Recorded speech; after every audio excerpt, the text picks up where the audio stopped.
Hello, good evening. You're welcome to Politics with KO. And sorry, Rose Peter has been getting on my nerves since pre-production and up to this moment. Well, I've been away in Nigeria 2 weeks and you've been in good hands. Tonight's show is about corruption. Buhari has been fighting corruption since he resumed as president of Nigeria. So we're going to be looking at President Buhari's fight against corruption. And I'll be joined by Bolaji Oduwole and Mukhtar Junguza. They are both public analysts.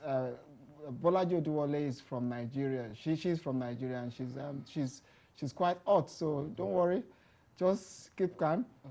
And let me say, yes, that anyway, I'll leave that till later. Rose, go ahead. What's funny?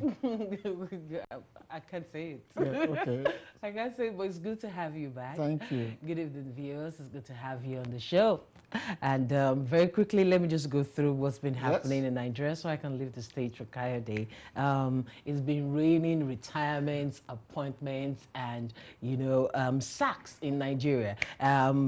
We've just been told just a few hours ago, there's a press release from the State House that the president has just appointed Dr. Williams Babatunde Fowler as the executive chairman of the Federal Inland Revenue. And of course, during the week, the customs boss retired on his own, maybe for fear of being sacked by the president, or maybe feels he has overstayed his welcome, but he said he's doing that because of the youth. And of course, it will not be nice for you to be told to go. So he left when the ovation is loudest, like they will say. And of course, we've just heard that the NIPO's boss, Ibrahim Mori Baba, has also retired. And my next news item is something that is one Kayode Ogudamisi is quite passionate about. And a lot of Nigerians, when over 3,000 soldiers were, court-martials. Yes, when the court-martial said this 3,000, soldiers, they were dismissed, and of course they were going to be executed because they refused to face Boko Haram. But of course they said they cannot face Boko Haram unharmed. But it's a good thing to know that they have been recalled. And something else that happened during the week that touched the hearts of a lot of Nigerians is that the Vice President, Professor Yemi Osinbajo, came out to say that over 100 million Nigerians are living below poverty line, and that previous administrations, the budgets that we've been putting aside for Nigerians have not been touching their lives. But this time around, the next budget we're going to be expecting is going to be addressing as much as what Nigerians eat, what Nigerians wear, and their shelter. And I think that is really, really big. And something else Nigerians are really happy about is that balance of trade rose by 214 billion naira in the second quarter. And of course, finally, PDP will be expecting a new chairman next month. And talking about finally again, Rochas Okorocha actually made a statement last week or during the week, I can't remember. He actually said that the PDP, the APC would rule Imo State for the next 24 years. Here we go again. So a lot of people were upset because when Dr. Ogbulafor made the same statement during when the PDP were in power, when he said the PDP was going to rule for 60 years, they said that must be one of the reasons the PDP failed, while he has only ruled for 16 years. So now with Rochas Okorocha making such statement, it was visited by quite a number of criticism. But the APC chairman for Lagos State, Oke Igbokwe, actually said that he meant it in good faith, that the APC, they're going to back it up with, working and supporting the people. Let's hope that's going to happen. Viewers, let me also say that President Buhari has appointed a new person for chairman for Federal Inland Revenue. Yes. And is Dr. Williams from Babatunde Fowler from Lagos. Yes. And he spent less than 10 seconds and there's a new controversy. His PhD is in question. People are doubting the Irish university he claimed to get the PhD from. It seems to have K-legs, so that debate is going on online. It's an honorary PhD anyway, but the good news is he transformed the Lagos budgetary system. So Yes, they increased from about 2 billion to 12 billion. Okay. But Buhari will need to start checking the CV of his appointees. And of course, there's this conversation about the lopsidedness of the appointment. It seems we are having more good people from the northern part of the country. Yes, but you know, the Easterners are not finding that easy. Yeah. If you go to the Vanguard website, I'm totally bored of it. The Igbos, they said Buhari does not like Indigo, and the Igbos are demanding this, that. I think the president should need to. Well, I think he needs to recognize that there are good Nigerians all across Nigeria. You can't just have the man from. But it's not easy. But he wants to get good men to work with. But the argument Femi told me was that they have 6,000 appointments to make. So chill, if you're from Ondo and Mutueke, and go reach your side. Talking about Femi Adesina, how was your trip? Oh yeah, we're going to have an interview. We're going to play a clip I had, interview I had with Femi Adesina in Abuja. But the main one was Maiduguri, and I went to Maiduguri. I spent 3 days and 3 nights in Maiduguri, and it's. Look, we need a full program to talk about Maiduguri. It's what is happening in that city, and if you look on your screen now, that's the road, a major road. Life is gradually coming back to normal, and that's a street in Maiduguri. Interestingly, a day after I left, 60 people were killed, were bombed just around the corner across this street. So that's a major road on the street of Maiduguri. And people are still trying to live a normal life. You can see there, Keke Napep, or what do we have it, you know. And that's the PDP flag still flying to show that it's not been recent. You see, at this particular street, this is old Maiduguri. That's a wedding going on. You know, people still getting married, you know, even though we have the insurgents around the corner. People still trying to live a normal life. Yes, it's their home. Where are they going to go? Yeah, I spoke to quite a number of people, and just watch out. We're going to have a 30-minute documentary on the trip to Maiduguri, and I loved that city. You know, it was amazing. The people were so friendly. They just keep living their lives. And interestingly, one of them told me, we now know the difference between the bullets of JTF, of Boko Haram, and that of the Nigerian military. Wow. You know, that's how they've so familiarized themselves with the conflict. And that when they hear a bomb blast now, they just take it as a normal thing, and I don't think we should let this continue. I went to the IDP camp in Baluri, and if you see that market there, that's a very popular market there in Maiduguri. So, well, there's viewers, don't worry, we're going to have a full program on this, and there's quite interesting clip on my trip to Maiduguri. But let me say this before I let Rose go. Northern Nigerian leaders should feel very guilty for the recklessness and the abandonment of the poor people in the north. Because when I look at Maiduguri and I look at the number of wealthy people that come from that place, it's a shame that the IDP camps do not see the effect of this wealth. Not just the north, all across Nigeria, the rich men and women in the east, in the west, and the south have made a mess of our country. And there's that saying, if the majority have nothing to eat, they start eating up the few minority who hold on to our commonwealth. So that's a big lesson that the insurgency in the north can get to the south if we're not careful. Definitely. So Rose, I'm going to see you next week. Luckily, this is not the end of the show. We have a news for you, but not now. But when we come back, we're going to have my 2 guests. But first, let's have a conversation with Femi Adesina in Abuja. And so, Rose, anything before you leave? No, I'm sad. I'm sad because 150 people just died. They drowned as they were running away from Boko Haram. But the army is saying otherwise. We don't know what to believe, but people have been dying. Like over 500 people have died since the new government came in. So what is happening? Well, it's really a case of denials and what have you in the country. But let's hope for the best. And viewers, don't go away. When we get back, I've got my 2 guests, and we'll be talking about Buhari's fight against corruption. You don't want to miss these 2 guests. They are very, very good. So don't go away. Your phone calls when you get back. The interview with Femi Adesina. Anything that is going to be enduring will not come by a sudden flight. If you see anything that is too showy, that is too cheap, watch it, it will not last. But anything that will be enduring, that will last, must necessarily be painstaking.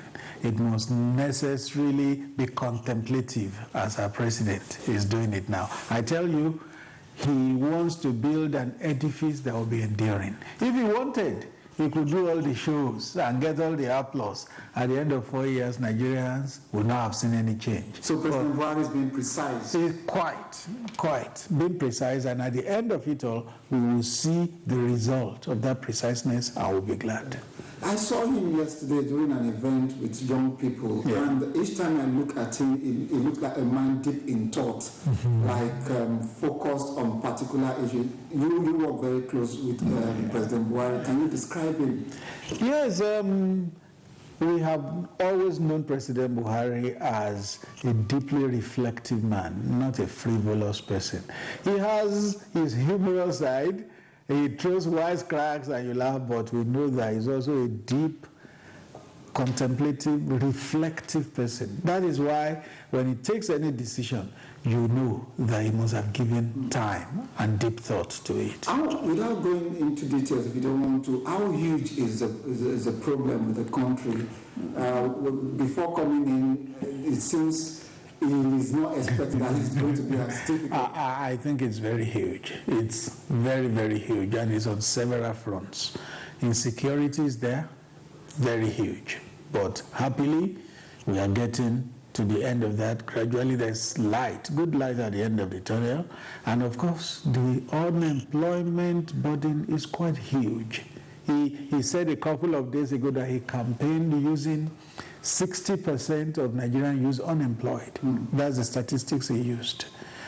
It could even be higher because the unemployment situation is enormous. And then there's a third one, the anti-corruption burden. That one is enough to drown a horse. So the burden the president is carrying is very huge. Is he prepared for this? Quite.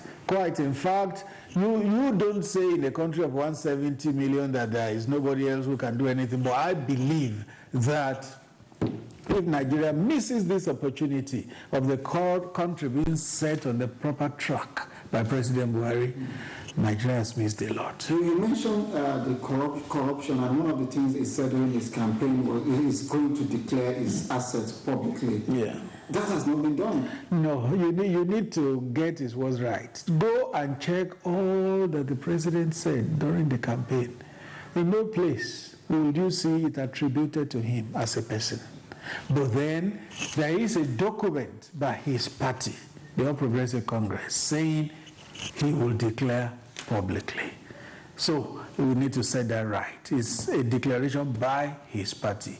Now, what does the law require? The law requires public officers to declare their assets. He has done that. But then his party has a document that says he will do it publicly. But there is a procedure for that.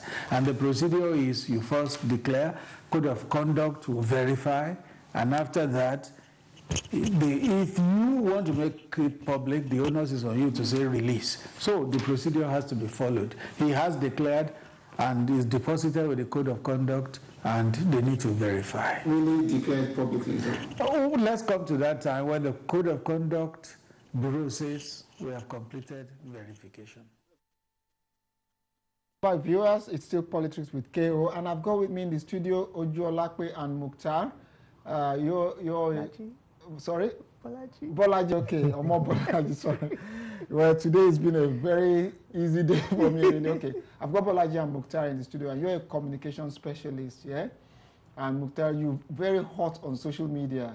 That's right. So tonight we're talking about Buhari's fight against corruption. You heard Femi Adesina there. He said the president did not say he's going to declare his assets publicly. Does that affect his credibility? You know, if he's standing on anti-corruption campaign, I would think the first thing he would do was to declare his assets publicly. What does the law say? You know, I always ask this question because there's always that gray area of what does the law say? He's declared his assets. Now, maybe because I'd been on another interview before where we were talking about the code, with the Code of Conduct Bureau, and we were talking about their policies and processes. So, in not just trying to fulfill the spirit and the letter of the law, but there's also an institution that is set up to verify those assets. You can't just come out and declare something that hasn't been verified, can you? He has to, there's a process where all public officials or government officials or whatever should declare to Code of Conduct.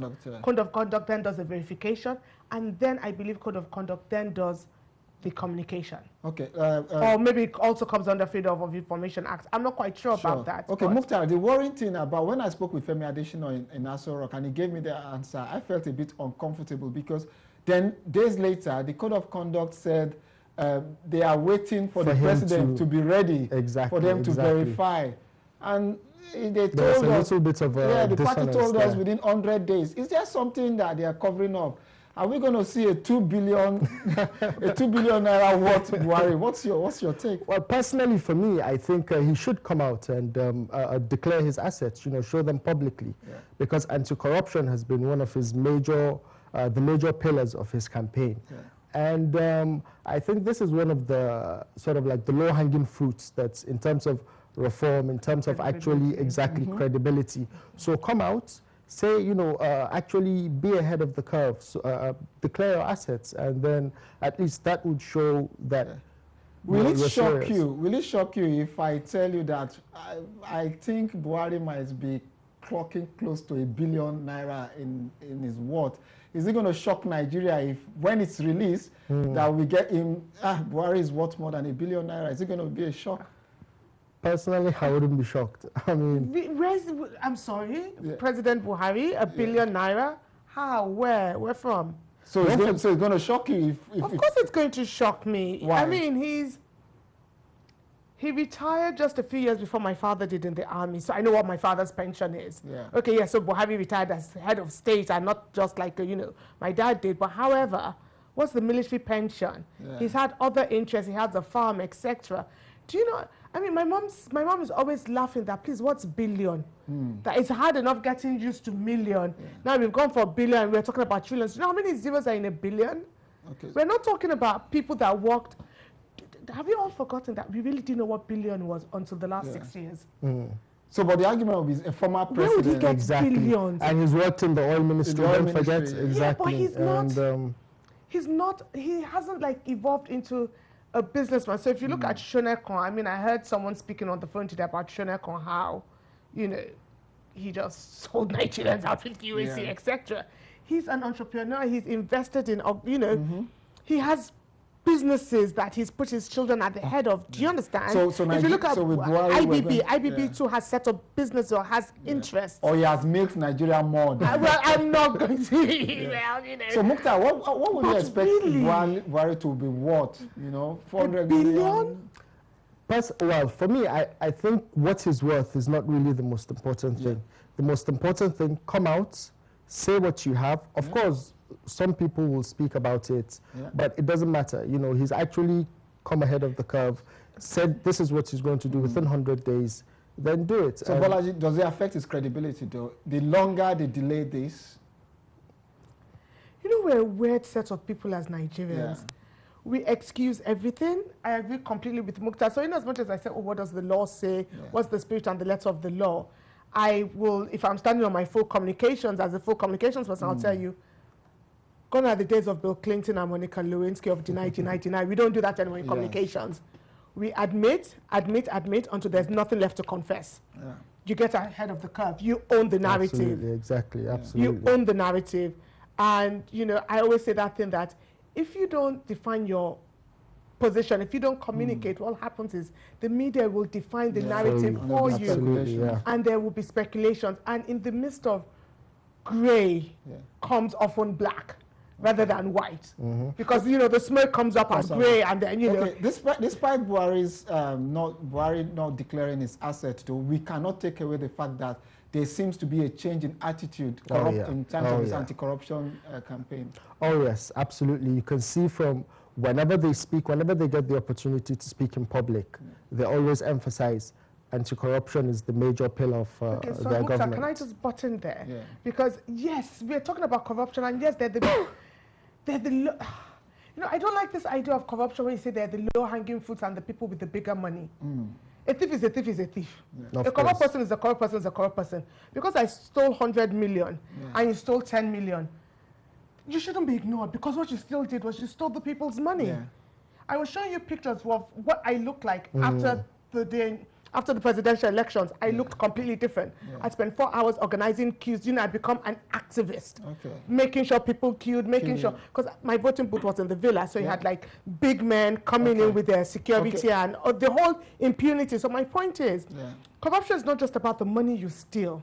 It always starts. I use the example of the villa not just because I looked awful after the voting day, but because you saw the whole corruption there. It's not just about money, it's about abuse of office. Okay, let me, I'll get Mukhtar in now, but I've got a caller on the line. Good evening, caller. Please tell me your name and where you're calling from. Good evening, Kayode. This is Chooks calling from London. Yeah, go ahead, Chooks. Yes, I would be shocked if Buhari have 1 billion, like you said. I will, Chooks, if Buhari owns 1 billion, I would actually literally collapse. I would have to send London ambulance to my property. Go ahead, Chooks. No, you cannot, because if you want to fight, he that is going to justice must go with clean hands. I agree. Yes, because you look at Buhari during his campaign told us that he's going to declare his assets publicly, even if it is APC manifesto or whatever. Yeah. They said it. Buhari told us that Buhari borrowed the money to buy application forms. Absolutely. But remember that there are people that sponsored Buhari. How did they get their money? You saw the problem lingering between Ashwaji Bola Tinubu and the immediate past governor of Lagos State. Yeah. Why don't Buhari get into them or probe them? Okay. All right. On that note of probing people, thank you so much, Chooks, for that contribution. Now, I would not want to, you know, the fact that we've not formed a cabinet, I'm told from sources, we're looking for saints. Is it not a shame, Mukhtar, that out of a country of 160 million, we cannot get 33 saints? Let me choose. No. I mean, it's a manifestation of how deep and wide corruption has eaten deep into Nigeria. So it's really is a shame, you know, that out of, I think they said 36 ministers, 33 were found to be corrupt. So it just shows that corruption and anti-corruption has to be the front and center of his campaign. Do you believe that we can't find... Okay, I'll tell you, a good friend, we have a friend in common, and we always joke that we that can drive are not given the cars. And the people that have the cars are those who can't drive. In simple English, that means that they're recycling the same people over and over and over so again. So they are not looking outside? They're not looking outside the pool. I mean, Mukhtar was just asking that, what do? I said, you know, we're always waiting for the new administration to see where we'll fit in, etc. And he said, oh, how's that looking up? And I said, unfortunately, there's still a lot of cronyism and patronage. So it comes back to that thing where Aisha, that we always laugh and say that we that can drive, we don't get the car. Yes, we don't get the opportunity. Your producer saw me watching West Wing, and he said, oh, West Wing. I said, I watch it every like 18 months all over again, because childish, I guess, no, I shouldn't say childish. Idealistic me moved to Abuja 10 years ago to be Josh, to work my way through the system and end up from being Sam, Sam is, the deputy communications director to being communications director, to work myself up to being, deputy chief of staff or something. That's why I packed and moved to Abuja. I didn't have a fancy job. I didn't have a job offer. I just said, you know what, we can't all sit in Lagos earning fantastic salaries in the private sector and complain about Nigeria. You need to make that sacrifice where you say, you know what, I'm going to take a salary cut. I'm going to move to Abuja. I'm going to go and add my skill set to the people ruling Nigeria. And how's that been so far? you've not made any... Well, put it this way, I'm not even close to being CJ. Wow, okay. Let me before I get Mukhtar in, I've got a caller on the line. Hello, good evening, caller. Please tell me your name and where you're calling from. Hello? Prince Jude. This is Prince Jude Arikam from Italy. All right. Where are you calling from? I'm calling from Italy. All right. Go ahead from Italy. Thanks. Yeah. I just want to make a very clear comment here. Yeah. When we're discussing, there is something that happened that we'll all be talking about that I think we should stress very well. Nigeria is not the only country that is corrupt. Okay. All over the world there is corruption. But we are saying ours is worse because of what is going on. We allowed Buhari, everybody clamored for Buhari to come into power because they thought he was going to do one thing or the other concerning corruption. But I'm speaking loudly to say this. Buhari cannot do anything. Okay. Why do you think he can't do anything? Yeah, why I said so is this. Most of the people that left PDP Yes. are the ones that gave him the power he's operating with now. Okay. They sponsored him. One of the speakers just mentioned something there now and said that he couldn't even get his phone. Somebody must have paid that. Okay, so he holds, so on that note, let me let you go so I can get someone else in. My caller just said it. If the president is a product of, I've used that regularly on this program, the good, the bad, and the ugly, he's not going to make any headway easy. How can he navigate his way out of this little enclave, Mukhtar? I think he has to be smart. I mean, let's not forget the Nigerian presidency is actually quite powerful institutionally, and whenever you have a setting where institutions are weak, individuals tend to come to the forefront. So in terms of individuals coming to the forefront, we know Buhari, we know his caliber, he's been there before, and that was what he focused on while he was in power. This is the message he keeps on giving. He wants to beat back corruption and so on and so forth.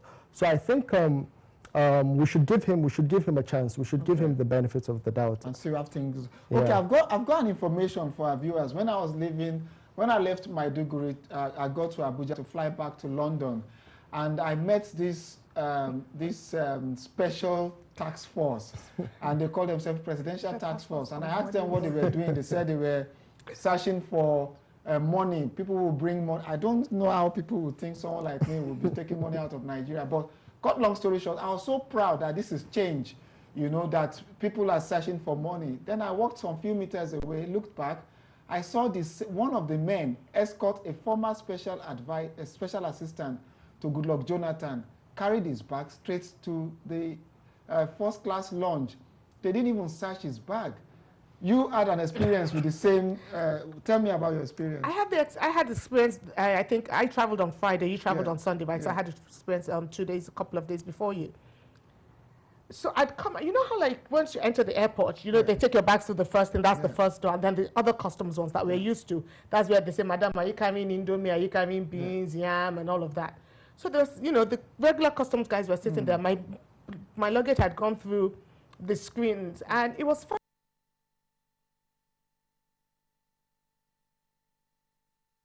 Shoes, and I was just walking away, and the man literally just pulls my bag and says, "Have you been checked?" And I'm like, I've just been checked. Went through aviation security. And he said, no, you haven't been checked. I said, checked for what? As I was saying, checked for what? He just took his hand and stuck it in my bag. And I'm like, okay, why are you sticking your hand in a woman's handbag? You know, what's the issue? And he said, oh, we're checking. And I said, checking for what? He still didn't say. And you know, they were sitting, you know how the customs guys sit? You know how where the suitcases? Exactly where the customs. So he was standing at the end of that. And I'm like, okay. So I said, why is a man sticking, why are you as a man, why are you sticking your hand in a woman's handbag, you know? So he didn't even take it off me, he stuck it. And then I was now told, he now said, oh, follow me. So I stepped away, but I think there's like a KLM or Lufthansa office, there's like an office there, you know? So I stepped away, and they called somebody else, so they all were chatting a bit in Hausa. My Hausa is not that good. Chatting a bit in Hausa. And then next thing, another guy, really tall guy, they called him Dogo, comes along and says, you want to be, we are searching. I said, searching me for what? So what were they saying they're searching for? They didn't say. Okay. So it was later that one of them, I now heard them say, oh, something Bature. Bature means Oyinbo, and like, you know. So I think what they figured was that maybe I look like a Ron's girl or like a biz girl for one of the senators. From my understanding, Mukhtar, that is the presidential, for those who might be traveling through Nigerian airports, there's a new set of security now, Presidential Task Force. Who don't have ID cards. To search. So do you think we need extra agencies to search for people for money laundering? Before you answer, Mukhtar, I've got a caller on the line. Hello, good evening, caller. Can you tell me your name and where you're calling from? Good evening. This is Abdul Karim. I'm calling from London. All right, go ahead, Abdul Karim. Yeah, I think the solution to fighting corruption in Nigeria is not because we have Buhari there. Okay.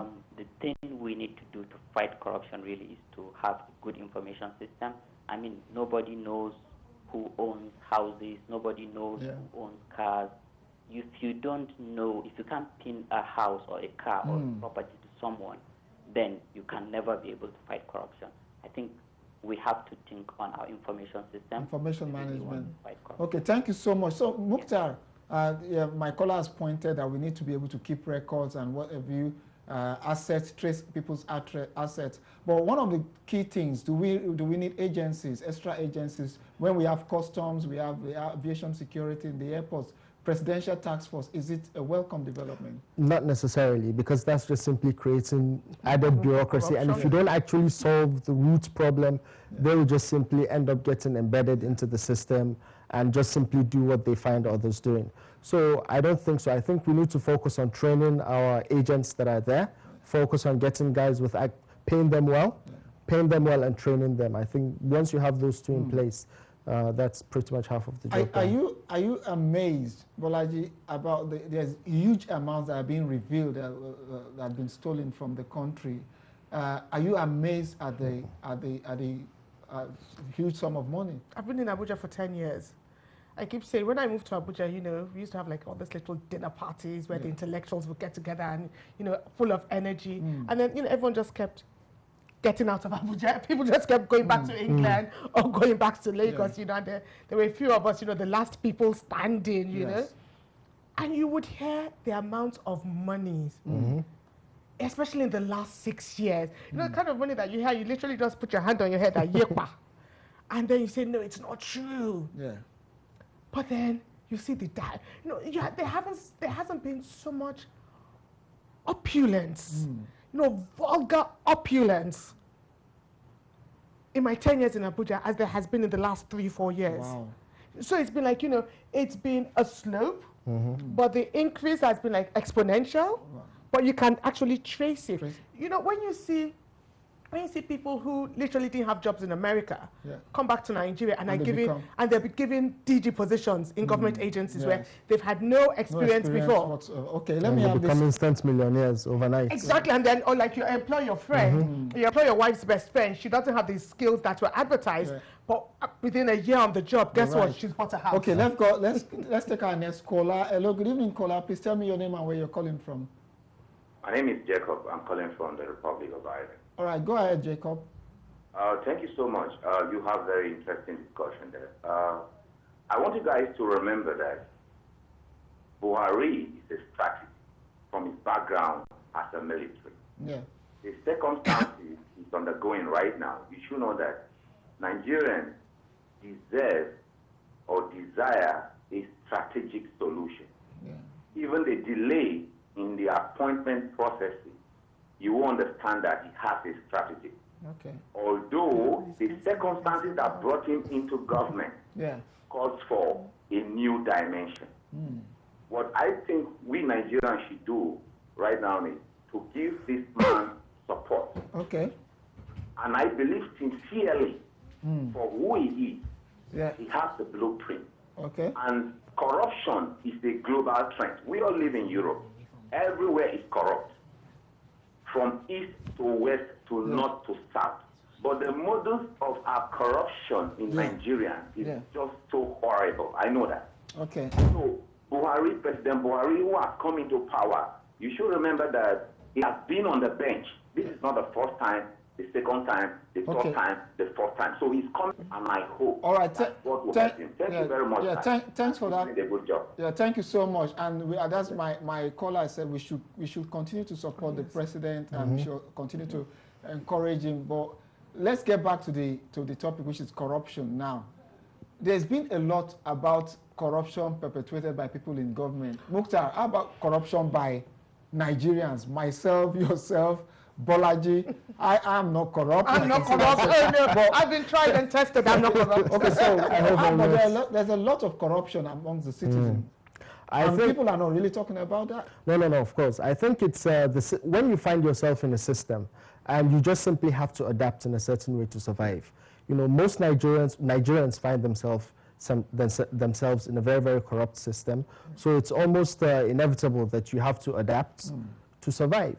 For me, that's why, for me, the most important focus has to be the corruption, you know, at the top. Okay. Because once the, you know, a fish rots from the head. Yeah. So once the leadership are solid, are correct, and they're willing to put in place institutions that would actually, that are actually robust. Okay. I think that would change attitudes. Okay, I've got another caller on the line before I go to Bolaji. Hello, good evening, caller.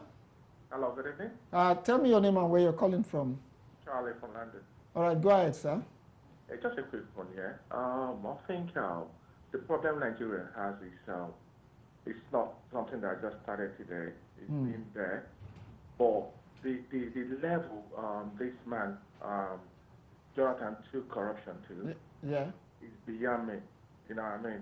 So that lady there talking about Abuja, the kind of thing happening in Abuja. Yeah. It's in Jonathan regime. That's where you get people buying private jets everywhere. You know, you see someone here, we live here, I'm an engineer here, I live here for long. And you see someone who's not doing anything here. Okay. And then these governments maybe call them back. Yeah. And then all of a sudden they come here and they're buying houses in London. Okay. It's horrible. Okay. Thank you so much. And we need to give this man a chance, Buhari, to deal with these criminals. Thank you very much. And Nigerians there's a lot of criminals, and Jonathan is one of the worst criminals. Okay. Bolaji, you want to quickly respond to that, and that's pointing out to your point. But before then, my producer is going to pass the phone where I'll be reading your text message in a moment, so that we can read your text message. But do you want to respond to that? That in the last 3 years, and he's buttressing your point that it's been so bad, and we need to give Buhari a chance to clean this up. We do have to give him a chance. You know, I'm happy. Let me be honest, I've always had a voter's card, but I haven't voted since Hope 93. Okay. But I always have a voter's card. I always register. I just can never be bothered. Obasanjo was going to win. After him, I couldn't be bothered. You know, so but on this time round, I got up, you know. So, you know, I said to myself, well, maybe I should just pray like everybody else. I said, no. So you decided to... It's not just about fasting and praying. You need to now put your faith in action and go and vote. And I woke up, drove myself to the, you know, because like I keep saying, my polling booth was the Villa and APC won both, so I'm so proud. You know, drove myself to the Villa and voted. Stood in the sun for 5 hours, because the corruption is scary. You know, I say that the corruption in Nigeria is as deep and as wide as the oceans. It was very important to get those people out and to and to not just APC. My vote was for Buhari.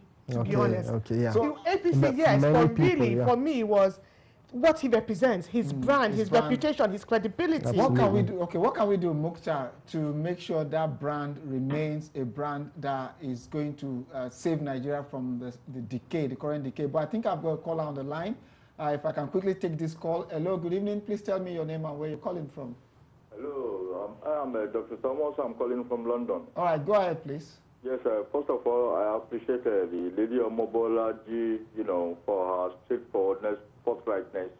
You know, corruption has been in the country for centuries or decades. But if you have a very good background, in my own case, I'm not talking about myself per se, but growing up at the age of 10, I learned from my parents that 30 days make one pay. And if you are called a rich man, he says you are nothing but a thief. And I carry that with me up to now, and I've passed it to my children, that if you are on 30 days, make one pay, and you're a rich man, you're a thief. And there are many of them like that in Nigeria. Of course, like here, we have corrupt people. If you are caught, then you go and serve your punishment. Okay. Worst is in China. If you are caught in China, that's the end. Okay, all right. Thank you for that. You mentioned, Mukhtar, you mentioned China there. Is it the absence of capital punishment and severe penalties? Because you have someone still like 6 billion, they give him 6 months to go and sin no more. Do you want to comment on that? I mean, obviously, China, they've got capital punishment, corruption still takes place. So for me, it's not necessary. the most important thing is the institutions. Okay. If you're corrupt, you know, first of all, you will get caught. And when you get caught, you will get punished harshly. It doesn't necessarily have to mean that they will kill you. Okay. Maybe life imprisonment. Yeah. Certainly some of these corruptions that has been taking place, for me, so far as I'm concerned, is economic sabotage. Okay. I'm going to start reading your text message before Bolaji comes in. Now, I've got the first one, and you notice I don't have my glasses today, but I'll try. I've got Karim. Karim says, fighting corruption should not be dissipating energy about verifying Buhari's worth. If Nigerians don't trust him, they will not vote him. Fighting corruption is actually jailing those with even 1 naira loot. We should put pressure on the corrupt judiciary to do the needful. Nigeria's judiciary is the most corrupt, as they will not dispense justice. They are deep in corruption. If not, more than 17 ex-governors should be in prison by now. It's touched on the judiciary, the institutions. That's what Karim is saying. I tend to answer questions like a real comms person. I go around the route to give you. So somebody filed in court the other day, and everyone said, "Are you mad? How can you? This is Nigeria. Nothing will come out of it. The judiciary is so corrupt." Yeah. But the person said, "I need to take a stand. I need to be able to say, even if the judiciary is corrupt, I need to be able to say, I stood for that which is right. Yeah. I stood for my rights as a Nigerian citizen to go to court to seek redress of that which is wrong." Yeah. And the person said something, and said, maybe if this was PDP, I would have done the same thing, but I would not expect the outcome I'm expecting now. Okay. Because now APC is there. Everyone's afraid. Nobody wants to get caught in Buhari's trap. Okay, that's a good thing. Nobody wants isn't it? Yes, it is. Yeah, and also there's this interesting initiative where, you know, people have been talking about bringing special courts to try corrupt people. But I think what the government, certainly from what Femi Adesina has been saying, is that maybe they're looking to bring in special judges rather than actually special courts. So special judges that will try. Okay, let me read another text message. I wouldn't be shocked if Buhari is worth ₦1 billion. He may have invested in property over time, which may have appreciated in value. More so, the properties are located in prime parts of Lagos, Abuja, and Kaduna. The truth is, ₦1 billion converted into dollars or pounds sterling is not as large as it sounds. And then we've got another text message. Dear KO, this is from Olu in Kent. Can you guys in America stop calling this line? Just call the studio line. Thank you for your program. We need to give PMB a reasonable time to begin to deliver. We need to caution your callers to mind their language and not to speak ill of our president. That sounds so much like during Goodluck Jonathan's days. Stop abusing Jonathan. I like that. And that's Olu from Kent. Let's take another caller. Good evening, caller. Please tell me your name and where you're calling from. My name is Karim. I'm calling from Birmingham. Thank you very much, Kayode, for your efforts. And I was watching your interview with Femi Adesina, the president's aide. However, what I actually want to say about the topic of discussion currently is that fighting corruption can only be done with the judiciary. The judiciary is very corrupt. They've not jailed anybody in the last 5 years. No governor out of prison. No member of the parliament has gone to prison. These guys are highly corrupt. The system has to be overhauled by Buhari. Advise him, advise his aides. They have to tackle corruption from the judiciary.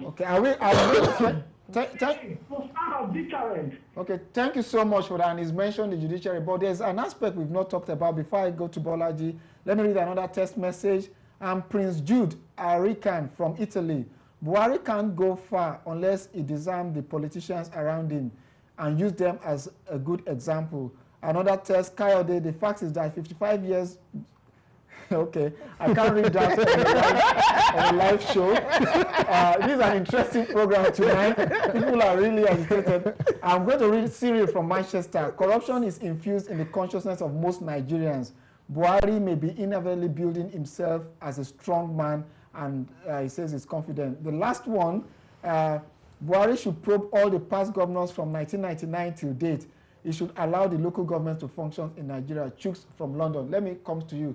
The civil servants. Look, Nigerian civil servants are corrupt. I know. Seriously, if you go to Abuja, you're going to see mansions, empty mansions, and you ask who owns it, they tell you he's a permanent secretary in a ministry. How about this mansion is owned by a level 9 officer? That mansion is owned by the special assistant to the special assistant. Wow. The civil servants. Okay, I've been working on the periphery of government for the last 10 years. Yeah. And one thing I can say is that, yes, all the allegations about civil servants being the most corrupt. Yes. You know, they say there's no smoke without fire. But civil servants, what about the public servants? Okay. So public servants are not the people, you know, so the public servants are the people that work in the parastatals or government-owned agencies. Yeah. I'll give you an example. I've just found out that government-owned agencies are, government-owned companies are really weird. Do you know that? So even though they get some of their budget from appropriation, some of it is IGR, but they have their own human resources policies. They have their own oversight board. So normally, if you don't get a ministerial appointment, they will appoint you onto a board. As that's your own egunje, that's your own thank you. So whilst you're job for the boys, so whilst you're there, obviously, you get contracts. Everyone's wanting me to stop talking about corruption, that nobody will ever give me a job. You know, so I'm like, well, but I still have to talk about corruption. So whilst you're there, you get your contracts going through, the MD's there to give you contracts to. And so everything the MD does, no matter how badly he's running the organization, you turn a blind eye. So the public services, we are in trouble there. Buhari needs to... If the public service is not... You see, the thing is, I don't care how naive, I don't care how idealistic I sound, until we remove cronyism and patronage from our system. Okay. Coming back to the China example, you know, the current leader, Xi Jinping, he's been fighting corruption, and everyone knows he's been fighting corruption. Why everyone knows that is because he's not just been going after the people at the top, but the people lower down, the public servants and so on. Okay, I've got a caller on the line. Hello, good evening, caller. The text message keeps going on, but let's take this call. Good evening, caller. Hello, good evening. Okay, while we're waiting for that, why are the 3 non-corrupt ministers... Oh, good evening. You're the first lady. Now my mind is at rest. What's your name, please? My point is... You need to reduce the volume of your TV set. Yeah, good evening. Good evening. Thank you, Kayode, for the topic. Yeah. I just want to speak to Omobolaji. Yeah, she's here. Go ahead. Omobolaji, when you get to airport, we need to tackle those corruption. They still asking for money. Money for what? Like you said, they are dipping their hands in your bag. Likewise, I. Then I asked the man, why are you checking? What do you want in my bag? The bag has been going through the screening. So what do you want again in that bag? Tell me, because I don't know what you want from me. And they still keep asking for money. We need to see to that situation. It's a little bit upset. Okay, all right. Thank you so much for that call. What office, they collect money. Which type of money? What do they want? All right, thank you for that call, and I want our ladies to call in so that Bolaji will not feel lonely here. And we're talking about how about the role of the international community? We know that when people steal money, they don't keep it in Nigeria. You know, quite a number of them bring it abroad. What can Nigerians in diaspora do to help in, you know? I know there are some of us, you pay Naira, someone pays Naira into your bank account in Nigeria and you pay them pounds here. Is it not aiding corruption if the money is not legal? Oh, well, no, not necessarily, because, you know, you're sending money to help your family members survive, you know. In terms of, I think in terms of the anti-corruption fight, the most important initiative has to come from and the country itself. I mean, you can see when President Buhari went to the United States, and the United States were very eager to help him fish out Nigerian money that has been stashed in the United States. I don't think that was the case with Goodluck Jonathan, because they know that whatever they do, it's nothing exactly, nothing will really change. Before Bolaji comes in, I've got this text message, very weird. KO, kindly don't abuse our president by calling him Mumu.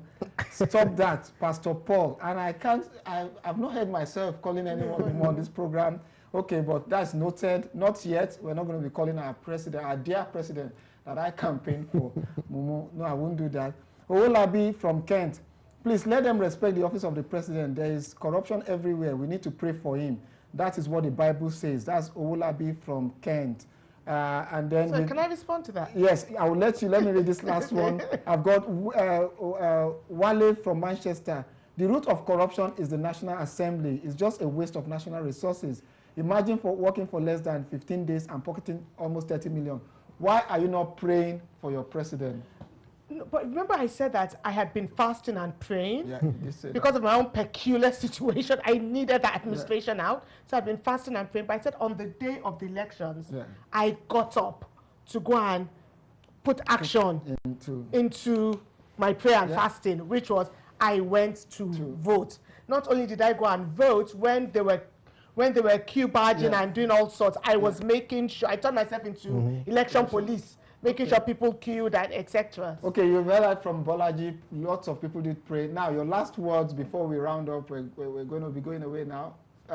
Do you have hope that we're going to turn the page in Nigeria? Oh, absolutely, absolutely. From what they've been saying, from their public demeanor, you know, I have absolute hope. Okay. And the same goes with you, I guess? Oh, absolutely. Yeah.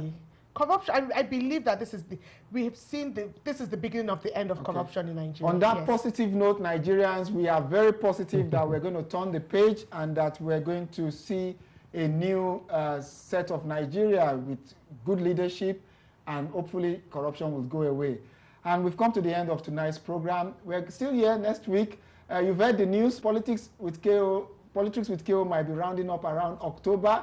We'll go on a long break. But don't be disappointed. We'll let you know when our last show is going to be on this program. But we're always grateful for Ben TV and for you, our viewers. We'll see you next Thursday.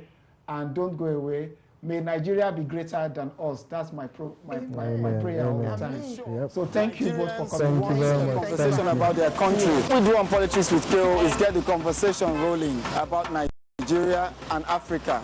And it's 9 p.m. UK time, 10 p.m. Nigerian time.